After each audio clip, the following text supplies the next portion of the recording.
मालिक, खेत ने एक दाना नहीं दिया तो हम कर कहां से दे मालिक? मालिक, व्यापार चौपट है। व्यापारियों को डाकू भी लूट रहे हैं और शाही अफसर भी। हम कर कहां से दे? दमड़ी नहीं दे सकता तो चमड़ी दे। खेती न किसान को, भिखारी को न भीख बली, बनिक को बनिज न, चाकर को चाकरी। किसान के पास खेती नहीं, भिखारी को भीख नहीं, बनिए का व्यापार बंद है। नौकरी के बिना दुखी लोग यहाँ वहां घूमते एक दूसरे से पूछ रहे हैं, कहां जाएं, क्या करें। वेद पुराण कहते हैं और लोक में भी यही देखा गया है कि संकट के समय राम ही कृपा करते हैं। दीन बंधु राम, दरिद्रता रूपी रावण ने दुनिया को दबोच लिया है। उसके अत्याचार की आग देखकर तुलसीदास हाहाकार करते रहे। सुन रहे हो भैया रसखान, बाबा की कविता में देश भी है और राम भी। हाँ ना भादास जी, तुलसी की हाहाकार में देश की हाहाकार है, किसान की हाहाकार है, निर्धन की हाहाकार है, नौकरी पर जीने वाले की हाहाकार है। अगर राजा इस हाहाकार को सुनता तो तुलसीदास राम को ना पुकारते। ये है तुलसीदास, पुकारते हैं वो राम को। वध करने दरिद्रता के रावण का, गरीबी के रावण का। कभी कभी लगता है तुलसीदास की कविता में सिर्फ एक ही मांग है, देश के लिए राम और देश के लिए सुराज। बाबा, कोई जवान आपसे राजपूताना से मिलने आया है। राणा और मीरा की भूमि से? वो तो वीरों के तीर से आ रहा है बेनी। जाओ जल्दी लेकर आओ।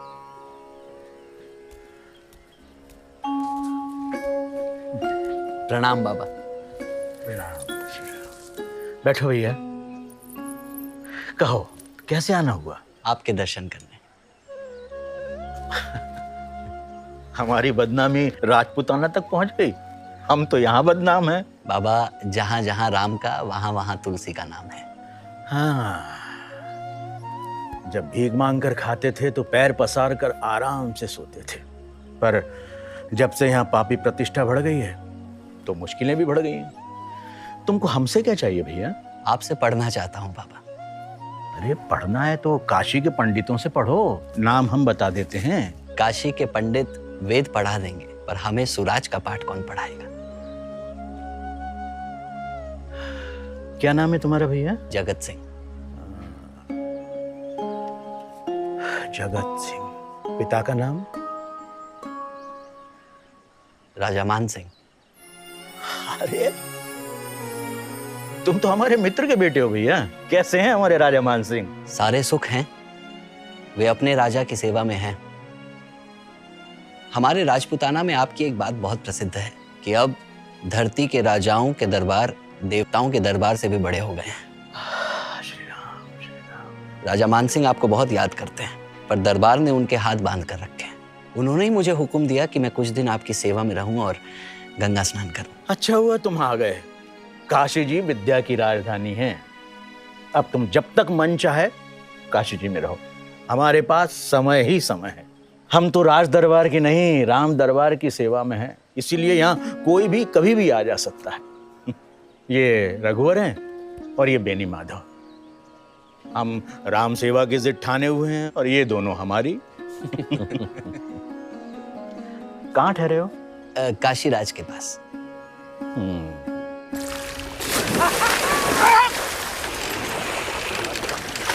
बाबा तुलसी भी कमाल के हैं। बात करेंगे वर्णाश्रम धर्म की, पर 80 की रामलीला में लोग होंगे पासी, अहिर, जुलहा, केवट, तमोली, नाई, गोड़, यानी सभी जात के लोग, यहाँ तक कि मुसलमान भी। अब पंडित लोग बाबा से नाराज होंगे तो बाबा कविता लिख के एक रामबाण और चला देंगे। हो गया। तो इसमें कौन सी गलत बात है पंडित जी? अरे जब प्रभु श्री राम और वशिष्ठ कुहू को गले लगा सकते हैं तो बाबा क्यों नहीं? और आखिर ये सब बाबा के मित्र ही तो हैं। अरे सुना कि कोई राजपूत आया है? अरे पंडित जी आप लोगों को चैन नहीं। अरे राजा मान सिंह का बेटा आया है। जय हो गंगा मैया। 80 पर बाबा की रामलीला होती है, पर उसमें राम जन्म, बाल लीला, धनुष यज्ञ और राम विवाह की लीला नहीं होती। यहाँ पर तो राम राज्य अभिषेक की तैयारी से लेकर राम राज्य स्थापना तक की लीला होती है। ऐसा क्यों? हमने कभी बाबा से पूछा नहीं, तुम ही पूछ लेना, हमें भी पता चल जाएगा। बेनी माधव, जगत भैया का ध्यान रख रहे हो ना? हाँ बाबा। राजपुताना से काशी जी और तुलसी की शिकायत नहीं आनी चाहिए। और कहो जगत भैया। बाबा 80 की रामलीला राज्य अभिषेक से राम राज्य तक ही क्यों? राजा का बेटा राजकाज की बात ही पकड़ेगा। बैठो बैठो बैठो। राज्याभिषेक से ही प्रारंभ होती है राजा की प्रजाहित की यात्रा, और उसका लक्ष्य है राम राज्य, स्वराज। हमने तो आदि कवि वाल्मीकि की रामायण से यही सीखा है। बाबा क्या सिर्फ एक व्यक्ति का शासन शास्त्रों को स्वीकार है? नहीं, शास्त्र तो एक व्यक्ति के शासन का विरोध करते हैं। उल्टे वे बार बार शासक को कोई भी निर्णय करने के पहले अपने मंत्रियों, सचिवों, अमात्यों और गुरुजनों से सलाह करने को कहते हैं। मंत्रो विजय मूलम ही राज्ञाम भवति राघव। राजा की विजय का मूल मंत्रणा में है। रामायण की पूरी राजनीति का केंद्र उस काल के मुख्य 4 राज्य हैं। कौन से हैं 4 राज्य? इक्ष्वाकु वंश का अयोध्या, निषाद गुह का वनवासी राज्य, सुग्रीव का वानर राज्य और लंका का राक्षस राज्य। अयोध्या, किष्किंधा और लंका तीनों में उथल पुथल हुई। कैकई के 2 वरों ने अयोध्या में भूचाल ला दिया। उन 2 वरों में से पहला वर, ये जो श्री राम के अभिषेक की तैयारी हो गई है, इसी अभिषेक के जल से मेरे पुत्र भरत का अभिषेक किया जाए। दूसरा, श्री राम तपस्वी वेश में वलकल और मृग चर्म धारण कर 14 वर्ष तक दंडकारण्य में जाकर रहे। मेरे पुत्र भरत को आज ही युवराज पद प्राप्त हो।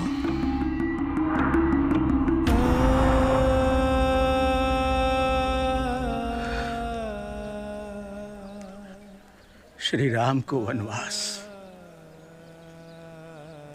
तो भैया लक्ष्मण चुप कैसे रहते? बड़ी माँ, महाराज एक स्त्री की बात में आ गए हैं। एक तो वो बूढ़े हैं और दूसरे विषयों ने उन्हें अपने बस में कर लिया है। रघुनंदन, जिसके पहले लोगों को आपके वनवास का पता चले, आप मेरी सहायता से इस राज्य का शासन अपने हाथ में लीजिए।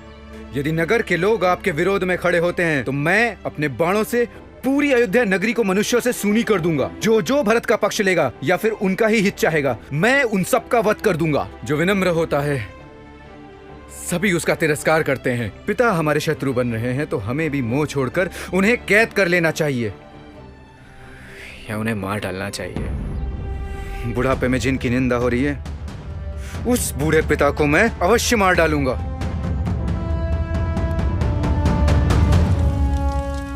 माँ, इस धरती पर जो करना चाहिए मैं वही करने जा रहा हूं। पिता की आज्ञा का पालन करना मेरा धर्म है।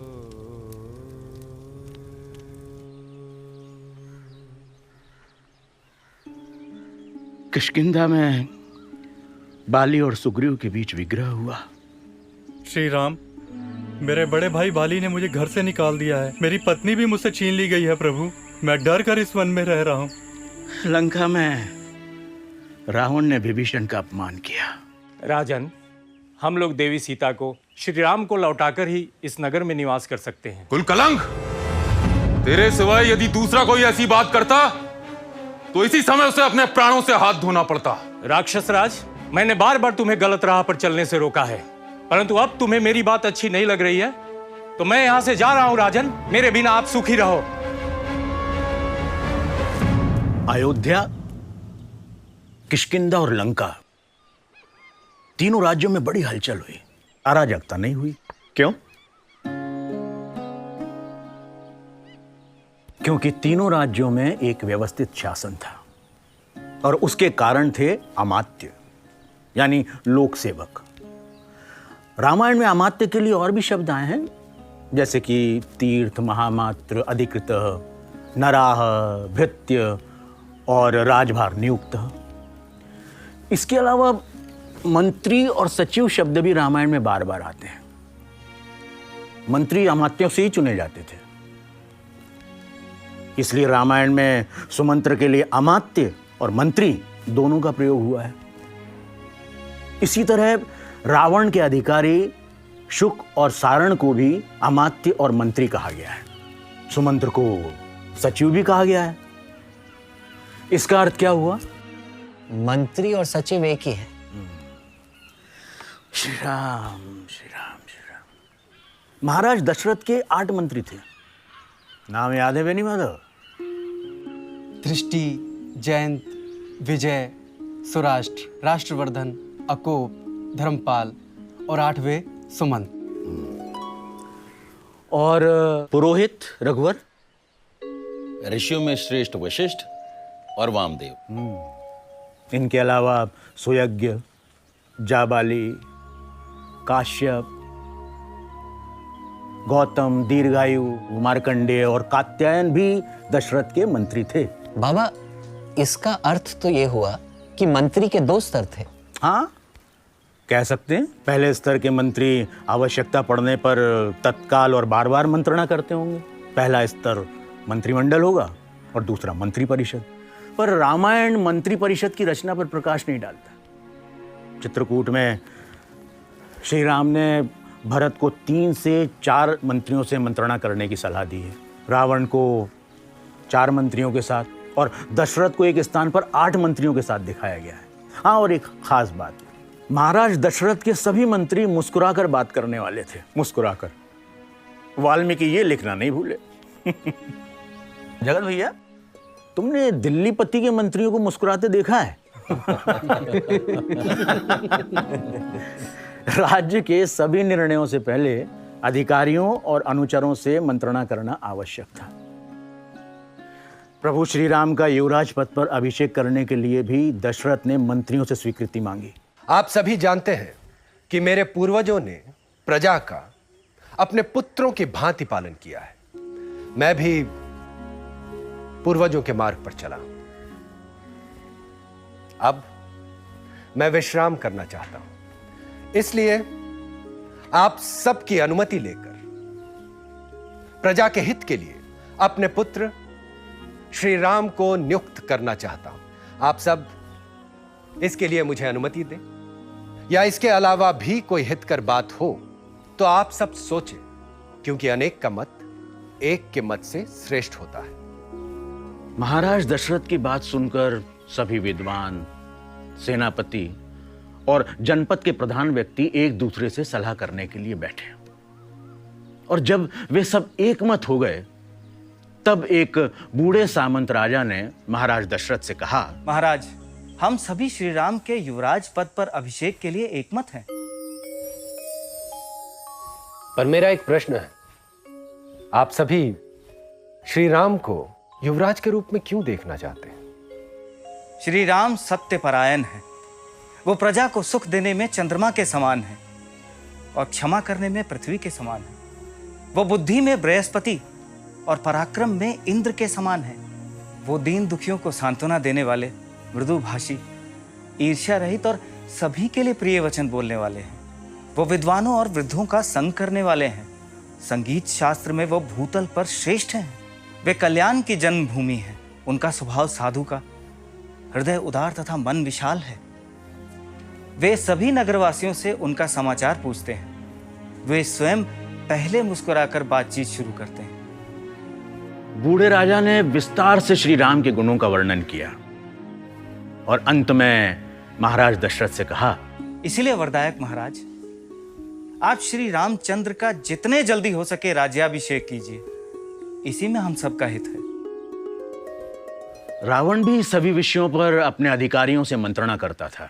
महाबली वीरों, मनस्वी पुरुषों का यह कहना है कि विजय का मूल कारण मंत्रियों की दी हुई अच्छी मंत्रणा है। इसीलिए मैंने श्री राम के विषय में आप सभी की सलाह लेना बेहतर समझा, जिसमें शास्त्रों का विचार कर सभी मंत्री एक मत होकर किसी फैसले तक पहुंचते हैं। वो उत्तम मंत्र है, जिसमें शुरुआत में मतभेद हो किंतु बाद में सभी एक मत होकर किसी फैसले तक पहुंचे, वो मध्यम मंत्र है। और जहां सभी अलग अलग विचारों का सहारा लेकर आपस में भाषण देने का मुकाबला करने लगे किंतु बाद में एक मत होकर किसी फैसले तक पहुंच भी जाएं, तो भी ऐसा मंत्र अधम मंत्र ही कहलाएगा। रघुवंशी श्री राम समुद्र को पार कर लेंगे या उसे सुखा देंगे या अन्य कोई उपाय करेंगे।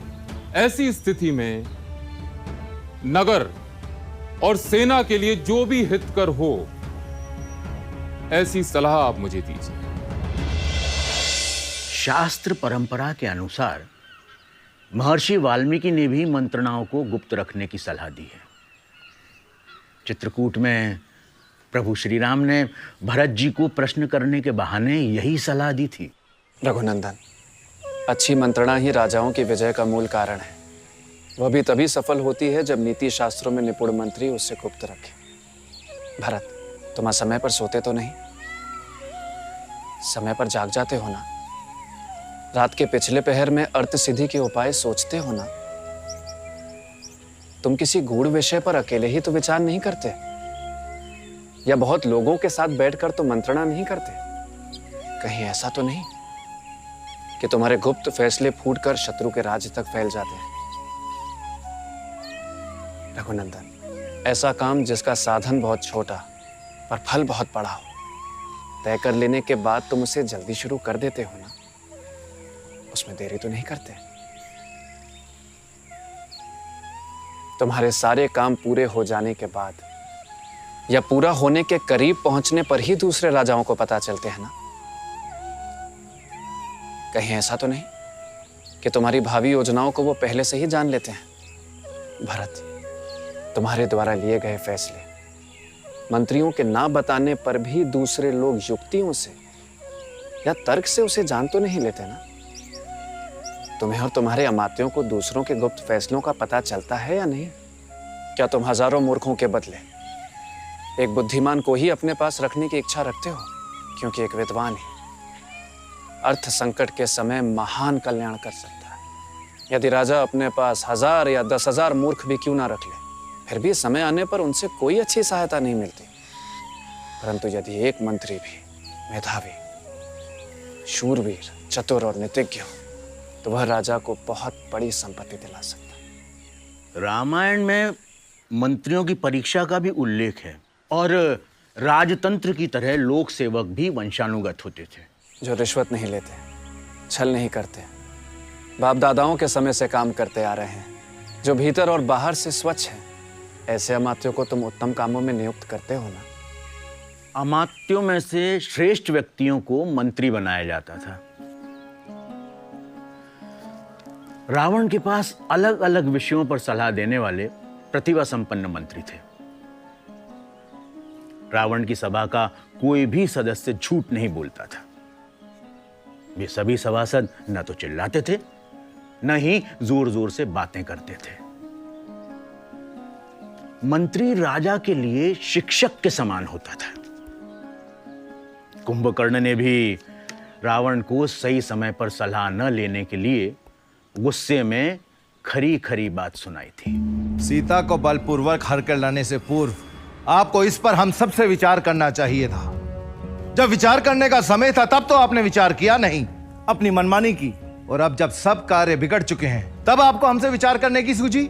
जो राजा अपना कार्य न्यायपूर्वक ढंग से करता है, उचित निर्णय लेता है, उसे अपने निर्णय पर पछताना नहीं पड़ता। राजा को बुरी भी लगे तब भी उसे सही सलाह दी जानी चाहिए। रावण के मंत्री सुपार्श और माल्यवान ने रावण को अप्रिय पर सही सलाह दी थी। रावण, तुम सीता श्री राम को लौटा दो, जिसके कारण ये युद्ध हो रहा है।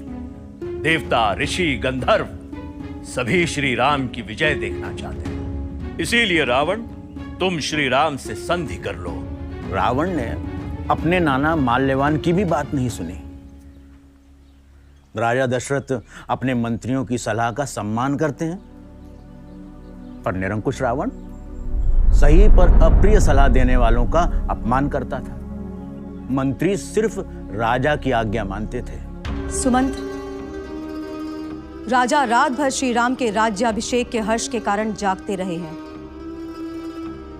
जागने के कारण थक गए हैं, इसलिए इन्हें नींद आ गई। तुम तुरंत जाओ और श्री राम को यहां बुला लाओ। भामिनी, मैं महाराज की आज्ञा सुने बिना कैसे जा सकता हूं? सुमंत्र, तुम श्री राम को जल्दी यहां ले आओ। इतना ही नहीं, कैकई को बुरी तरह से डांटने में सुमंत्र को कोई हिचक नहीं हुई। देवी, जब तुमने अपने पति का त्याग ही कर दिया है तो इस संसार में ऐसा कोई कुकर्म नहीं जो तुम ना कर सको। तुम अपने पति की हत्या करने वाली तो हो ही, साथ में कुलखातिनी भी हो।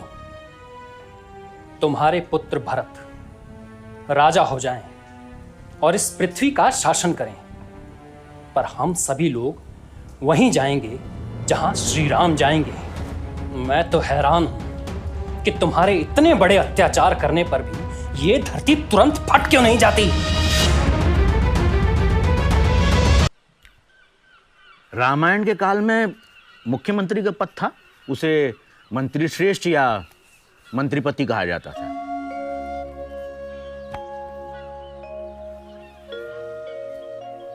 सुदामन महाराज जनक के और सिद्धार्थ महाराज दशरथ के मंत्रिपति कहे गए हैं। रावण के प्रमुख मंत्री को मुख्यमंत्री कहा गया है।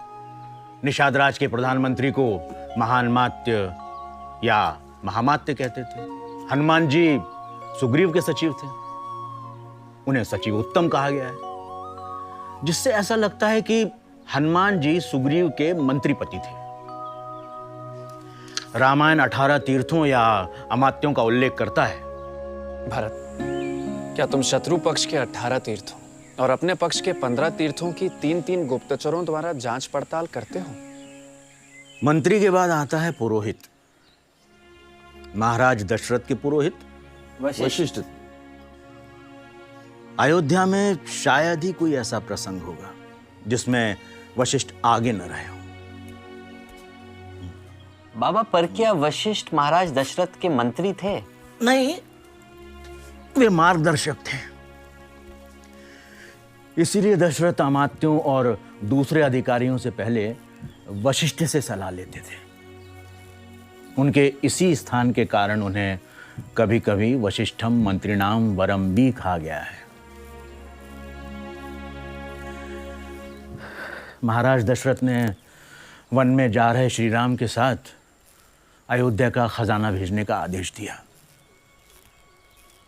तब कैकेयी ने विरोध किया। मंत्रीपति सिद्धार्थ ने उन्हें समझाया, पर कैकेयी नहीं मानी। पर जब सीता जी को श्री राम ने वल्कल वस्त्र पहना दिए तो वशिष्ठ अपने आंसुओं को न रोक सके। मर्यादा का उल्लंघन कर अधर्म की ओर पैर बढ़ाने वाली कैकेयी, तू कैकेयी राज के कुल पर कलंक है। देवी सीता वन में नहीं जाएगी।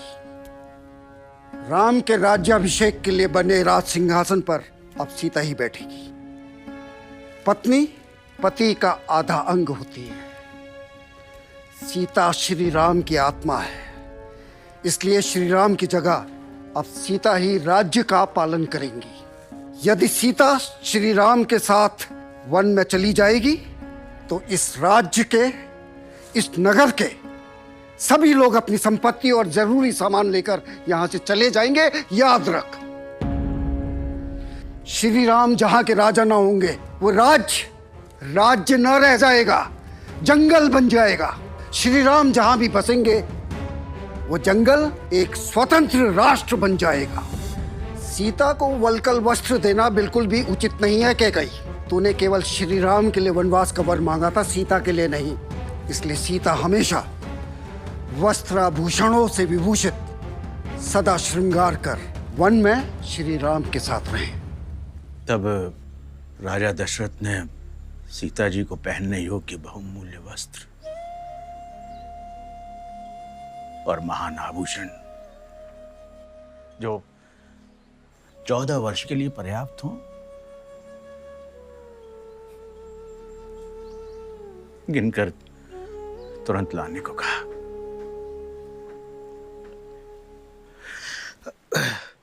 इसके बाद लोक सेवा में क्रम आता है युवराज का। जब श्री रामचंद्र राजा हो जाएंगे तो उनके पुत्र को राज्य मिलेगा। भरत तो उत्तराधिकार से अलग हो जाएंगे। राजा के सभी बेटे सिंहासन पर नहीं बैठते। यदि सभी को सिंहासन दे दिया जाए तो भारी अनर्थ हो जाएगा। इसीलिए राजा अपने राजकाज का भार बड़े पुत्र पर ही रखते हैं। यदि बड़ा पुत्र गुणवान ना हो तो दूसरे गुणवान पुत्र को भी राज्य सौंप देते हैं। विभीषण लंका में और सुग्रीव किष्किंधा में युवराज थे। बाद में अंगद किष्किंधा में युवराज बने। युवराज प्रशासन और सेना की कार्यवाही में राजा की सहायता करता था। बेटा, गुप्तचरों द्वारा सच्ची बातों का पता लगाओ। सभा में आकर प्रजा के मुख से उनकी बातों को सुनो और उस पर विचार करो। मंत्री, सेनापति, अधिकारी और प्रजा को प्रसन्न रखो। जो राजा भंडार घर, हथियार घर आदि में जरूरी वस्तुओं को जमा कर अपने मंत्री, सेनापति और प्रजा को प्रिय मानकर उन्हें अपने प्रति अनुरक्त और प्रसन्न रखता है, अपने राज्य की देखभाल करता है, उसके मित्र उसी तरह प्रसन्न होते हैं जैसे देवता अमृत को पाकर प्रसन्न हुए थे। रावण ने अपनी अनुपस्थिति में विभीषण को लंका का प्रशासन सौंपा था। सेना के लिए रामायण में वाहिनी, चमू, अनेकिनी शब्द का प्रयोग हुआ है और सेना के मुख्य के लिए सेनापति। राज्य शासन में सेना की सभा में भागीदारी होती थी। भरत, क्या तुमने सदा संतुष्ट रहने वाले, शूरवीर, धैर्यवान, बुद्धिमान, पवित्र, कुलीन, और तुम्हारे प्रति अनुराग रखने वाले युद्ध कार्य में दक्ष पुरुष को सेनापति बनाया है ना। तुम्हारे प्रधान सेनापति, बलवान, युद्ध कुशल और पराक्रमी तो है ना। क्या तुमने उनके शौर्य की परीक्षा ली? क्या तुम उनका सम्मान और सत्कार करते हो? सैनिकों को तय किया हुआ वेतन और भत्ता समय पर देते हो ना। वेतन और भत्ता देरी से देने पर सैनिक राजा से भी नाराज हो जाता है, जिसके कारण बड़ी अनहोनियां तक हो जाती। सेनापति के बाद लोक सेवक के रूप में द्वारिक का क्रम आता था। द्वारिक को प्रतिहार, द्वाहस्त, द्वारपाल या द्वाराध्यक्ष भी कहते थे। द्वारिक द्वार रक्षक होते थे। चूंकि महल में कई दरवाजे होते थे, इसलिए द्वारिक भी कई होते थे। उनके हाथ में वैत्र या छड़ी होती थी। प्रतिहारी स्त्री द्वार रक्षक होती थी।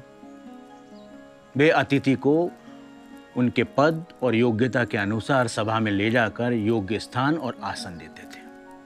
इसी प्रकार अंतःपुराधिकृत या अंतर्वांशिक रनिवास के रक्षकों का मुख्य होता था।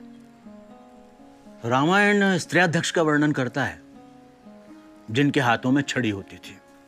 रनिवास के द्वारों की रक्षा स्त्रियां, बालाएं या बूढ़े पुरुष करते थे। उसके बाद बंधनगाराधिकृत यानी कारावास अधिकारी लोक सेवा के क्रम में आता है। धनाध्यक्ष राज्य के आय का अधिकारी था। रामायण कोष के बारे में बार बार उल्लेख करता है। उससे राज चलने में कोष के महत्व का पता चलता है। रघुनंदन, क्या तुम्हारी आय अधिक और खर्च कम है ना? तुम्हारे खजाने का धन अयोग्य व्यक्तियों के हाथों में तो नहीं चला जाता? देवता, पितर, ब्राह्मण, अभ्यागत, योद्धा तथा मित्रों पर तुम्हारा धन खर्च होता है या नहीं? राजाज्ञा वक्ता नाम का एक लोक सेवक होता था। ऐसा लगता है कि वो न्याय अधिकारी होता था। प्राद विभाग मुख्य न्यायाधीश होता था। न्याय करने में प्राद विभाग का स्थान राजा के बाद आता था। प्रभु श्री राम ने न्याय व दंड देने वाले अधिकारियों के लिए धन के लालच से बचने की सलाह भरत को दी थी। रघुनंदन, कभी ऐसा तो नहीं होता कि कोई आदमी किसी श्रेष्ठ, निर्दोष और शुद्ध आत्मा पुरुष पर आरोप लगा दे और इस बारे में शास्त्र जानने वाले कुशल विद्वानों से विचार किए बिना ही लालच में उसे आर्थिक दंड दे दिया जाता हो?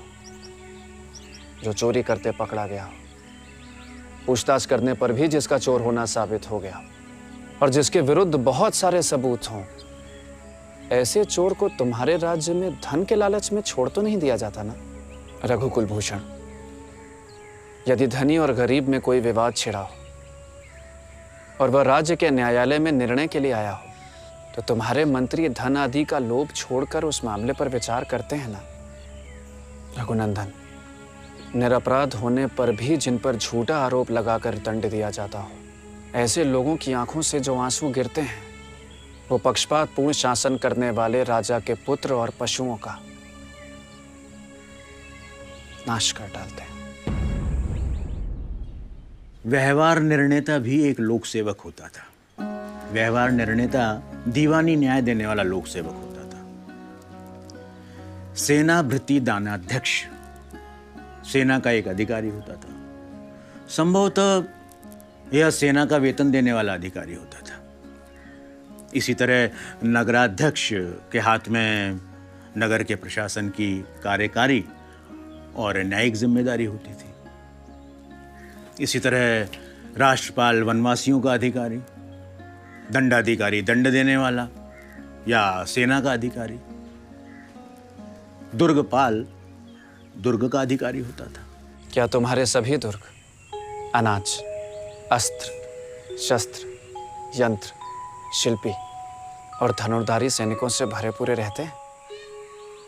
रामायण में राज्य के कई अधिकारियों का उल्लेख है। अमात्य मुख्य का तात्पर्य विभागों के अधिकारी भी हो सकता है। बाबा, रामायण में दूतों का क्या स्थान था? उनकी भूमिका बड़े महत्व की थी। भरत, तुमने जिसे राजदूत पद पर नियुक्त किया है वह व्यक्ति अपने ही देश का रहने वाला, विद्वान, कुशल, प्रतिभाशाली और जैसा कहा जाए वैसी ही बात दूसरों के सामने कहने वाला सद्विवेक युक्त है ना? राजदूतों को राजनैतिक सुरक्षा प्राप्त थी। वे कितनी भी कड़वी बातें कहें, पर उनकी हत्या नहीं हो सकती थी। राक्षस राज, ऊंच नीच का ज्ञान रखने वाले श्रेष्ठ राजा दूत का वध नहीं करते। इस वानर को मारना धर्म के विरुद्ध है। इस वानर ने वाटिका का विध्वंस और राक्षसों का वध करने का पाप किया है, इसलिए मैं इसका वध करूंगा। राजन, सत्पुरुषों ने कहा है कि दूत कहीं भी किसी भी समय वध करने योग्य नहीं होते। दूत सदा पराधीन होता है, इसलिए वो वध करने योग्य नहीं होता। राज्य का महत्व का एक और अधिकारी होता था, वो था सूत।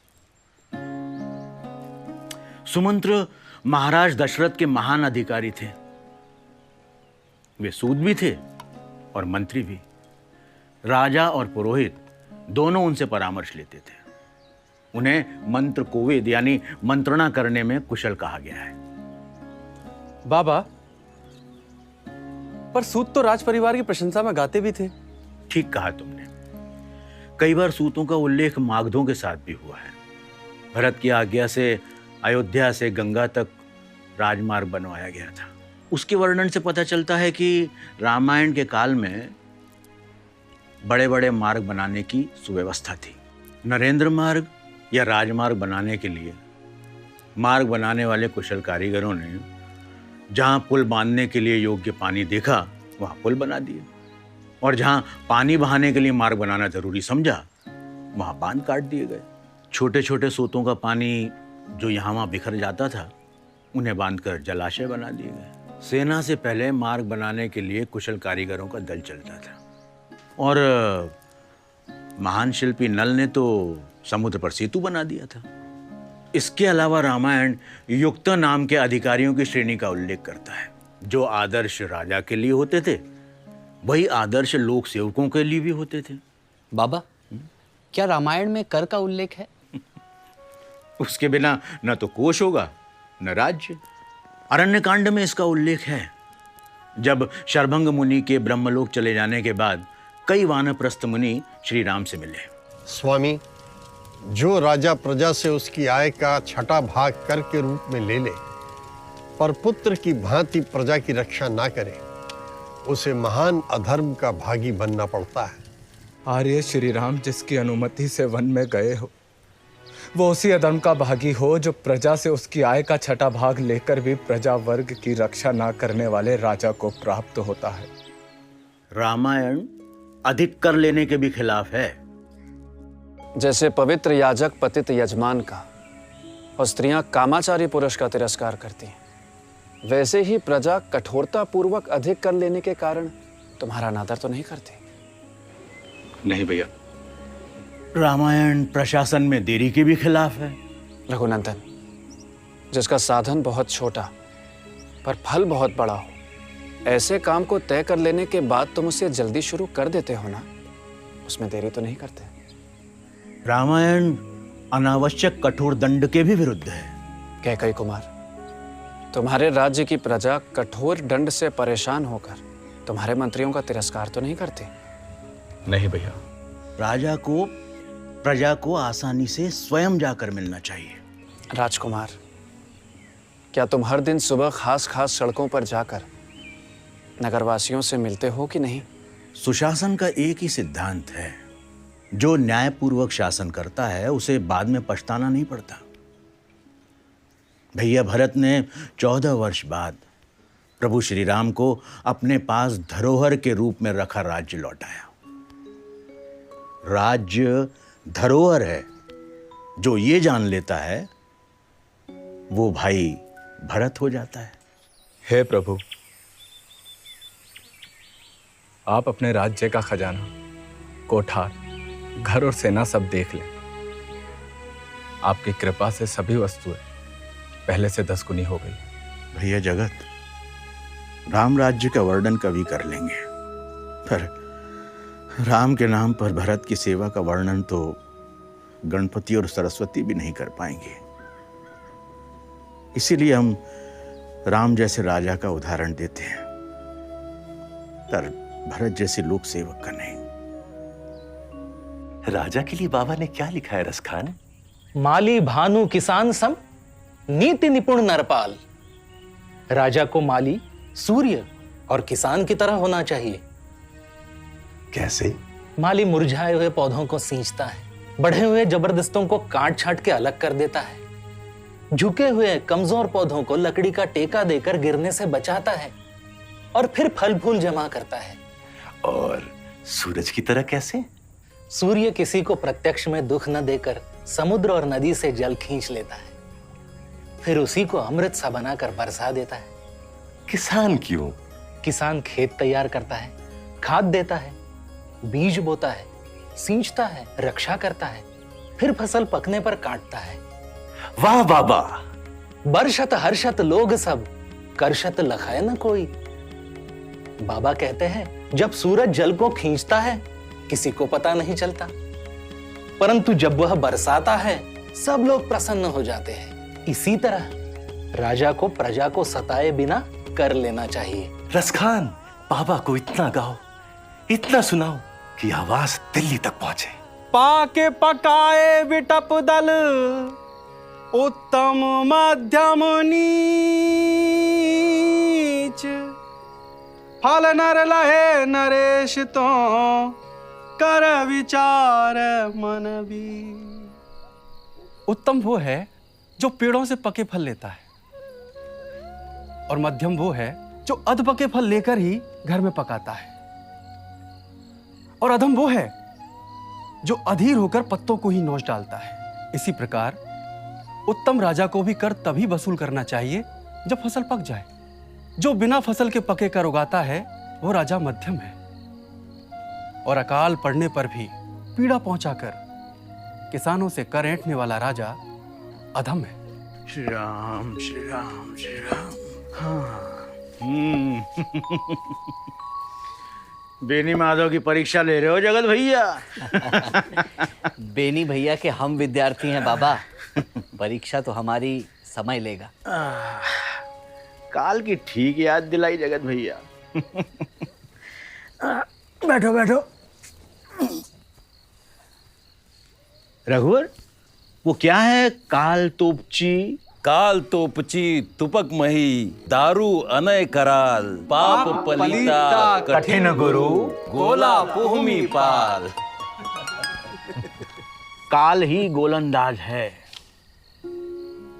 पृथ्वी ही तोप है, विकराल अनीति ही बारूद है, पाप ही पलीता है और राजा ही कठोर और भारी गोला है। यानी दुष्ट राजा प्रजा का नाश करता है। मुखिया मुकुसों चाहिए खान पान कहूँ एक, पाले ही पोषे सकल अंग, तुलसी सहित विवेक। राजा मुंह जैसा होना चाहिए, जो खाने पीने के लिए तो एक है, पर वो विवेक से शरीर के सभी अंगों का पालन पोषण करता है। अयोध्या में वशिष्ठ की अनुमति के अनुकूल राज चलता था। अमात्य और सचिव मंत्रणा भी देते थे, पर मंत्री कैसे होने चाहिए?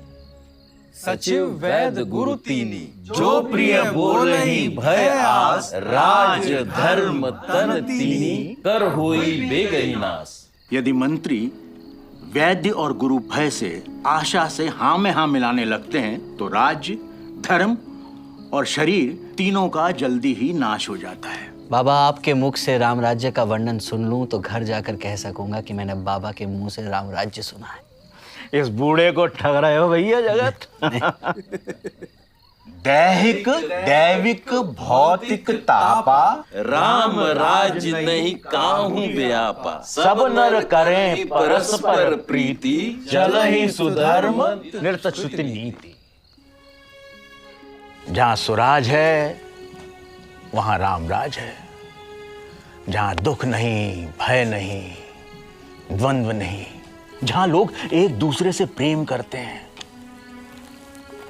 जहां अकाल मृत्यु नहीं, रोग नहीं, पीड़ा नहीं, गरीब नहीं, गरीबी नहीं, दुखी नहीं, अशिक्षित नहीं, अशुभ नहीं, वहां रामराज है। जहां जीतो शब्द केवल मन को जीतने के लिए सुनाई पड़ता है, क्योंकि राम राज में कोई किसी का शत्रु नहीं। जहां दंड शब्द केवल सन्यासियों के हाथों में रहने वाले दंड के लिए सुनाई पड़ता है, क्योंकि रामराज में कोई अपराध नहीं, इसीलिए दंड नहीं। जहां भेद शब्द नाचने वालों के नृत्य समाज में सुर और ताल के भेद के लिए सुनाई पड़ता है, क्योंकि रामराज में भेद नीति की जरूरत ही नहीं। जहां पक्षी को हुकते हैं, पशु निर्भय वनों में विचरते हैं, भौरे फूलों का रस पीकर गूंजते हैं, जहां पेड़ फल देते हैं, गायें मनचाहा दूध देती हैं, धरती खेती से सदा हरी भरी रहती है। भारत, मैं आशा करता हूं कि अपना देश कौशल खेती के लिए सिर्फ वर्षा के भरोसे नहीं है, बल्कि खेती के लिए सिंचाई के साधन उपलब्ध हैं। किसानों और गोपालकों का तुम ध्यान रखते हो ना? जहां नदियां स्वच्छ हैं, मेघ मनचाहा पानी देते हैं, जहां बावलियां, तालाब और कुएं हैं, वहां राम राज है। जहां सुख संपत्ति है, जहां राजा का अनुशासन है, पर राजा कोई गलती करे तो प्रजा को उसे टोकने का अधिकार है, वहां राम राज है। सोई सेवक प्रियतम मम सोई, मम अनुशासन माने जोई। जो अनीति कुछ भाषो भाई, तो मोही बरजहु भय बिसराए। मुझे वह प्रिय है जो मेरा अनुशासन माने, पर यदि मैं कुछ गलत करूं तो बिना भय के मुझे टोकना भाई। तेहि अवसर सुनी शिव धनु भंगा, आया हूँ भ्राग कुल। बाबा, राजपुताना से कोई संदेश लाया है। उसे ले आओ। कमल पतंगा, शीश जटा शशि, बदन सुहावा।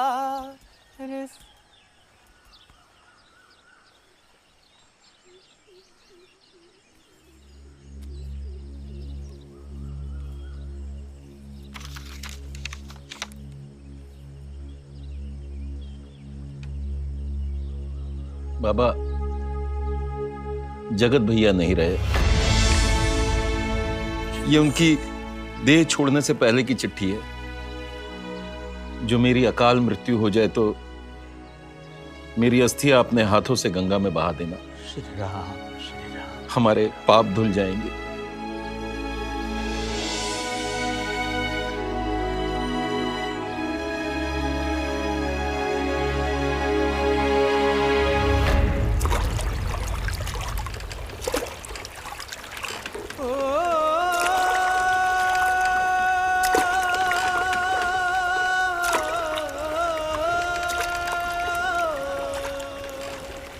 बाबा, रामायण और महाभारत क्यों होती है? जगत भैया, जब एक भाई दूसरे भाई के सिर पर मुकुट रखने को तैयार होता है, तब रामायण होती है।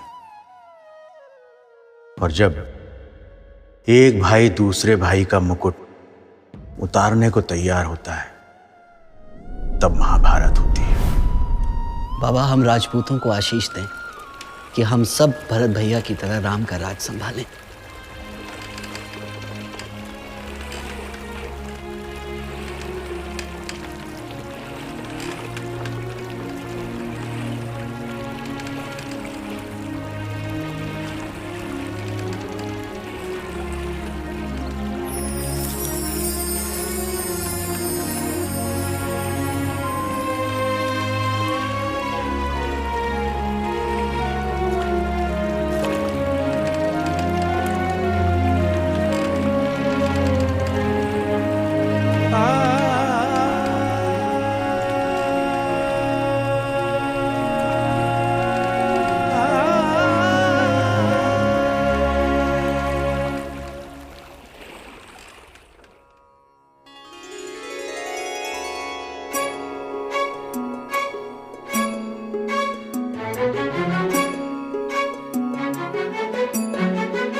దని ప ప గ మ రే స ని స ద ని స గ మ దని స దని ప ప గ మ రే స ని స ద ని స గ మ దని